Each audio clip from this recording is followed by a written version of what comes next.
बैठक झालेली आहे आत्ताच्या बैठकीत आता जलजीवनची बैठक झालेली आहे। जलजीवनची अरे बाबा आता सर जलजीवनची बैठक झालेली आहे, काय काय चर्चा झाली? प्रधानमंत्री नरेंद्र मोदीजींचं जे स्वप्न आहे की हर घर जल, या संदर्भामध्ये जलजीवन मिशनच्या बाबतीमध्ये आढावा बैठक आपले जलशक्ती मंत्री CR पाटील साहेबांच्या अध्यक्षतेखाली झाली।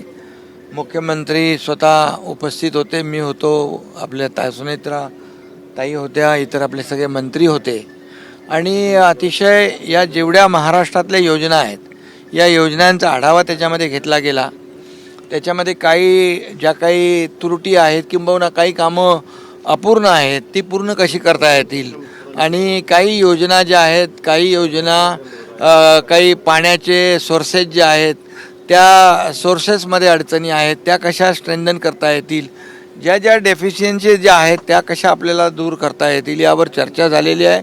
अतिशय सकारात्मक चर्चा झाली आणि जेवढ्या योजना आहेत 51,000 योजना महाराष्ट्रामध्ये आहेत आणि त्यापैकी जवळपास बऱ्यापैकी योजना पूर्णत्वास जात आहेत आणि ज्या योजना काही कारणानिमित्त काही त्याचं डिझाईन बदली झालं, काही पाण्याचे जे रिसोर्स आहेत ते काही ठिकाणी ड्राय झाले, तर अशा परिस्थितीमध्ये ते सगळे कशा मार्ग काढायचे यावर चर्चा झालेली आहे।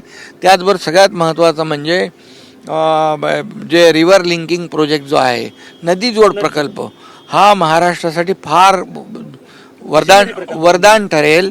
त्या दुष्काळमुक्त महाराष्ट्र करण्यासाठी मराठवाड्यामध्ये आणि इतर भागामध्ये जो ड्रॉट प्रोन एरिया आहे तिकडं या नदीजोड प्रकल्पाचा खूप फायदा होईल, त्याच्यावर देखील चर्चा झाली आणि प्रधानमंत्री महोदयांनी त्याला प्राधान्य दिलं असं मंत्री CR पाटील साहेबांनी बैठकीमध्ये सांगितलं। त्यामुळे अतिशय महाराष्ट्राच्या दृष्टीने, शेतकऱ्यांच्या दृष्टीने आणि जमीन ओलिताखाली येण्याच्या दृष्टीने अतिशय उपयुक्त बैठक झाली। जलतारा जे स्ट्रक्चर आहेत, जलताराच्या माध्यमातून श्री रविशंकरजींच्या बरोबर आम्ही MOU केलेला आहे, डॉक्टर पुरुषोत्तम त्याचं काम पाहतं। जलताराची व्याप्ती वाढवण्यासाठी आपल्याकडे 65,000 स्ट्रक्चर तयार आहेत, पण त्यापेक्षा जास्ती व्याप्ती जलताराची वाढवा, जेणेकरून पाणी जमिनीमध्ये मोठ्या प्रमाणावर मुरेल आणि पाण्याची लेवल वाढेल, वॉटर लेवल वाढेल आणि शेतकऱ्यांना फायदा होईल।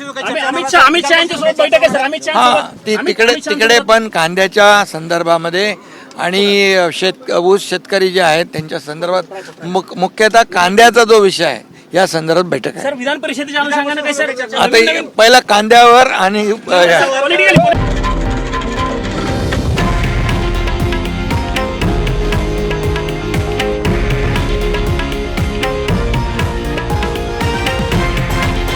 हे आहे देशातील नंबर 1 न्यूज नेटवर्क आणि आपण पाहत आहात TV9 मराठी, एकमेव।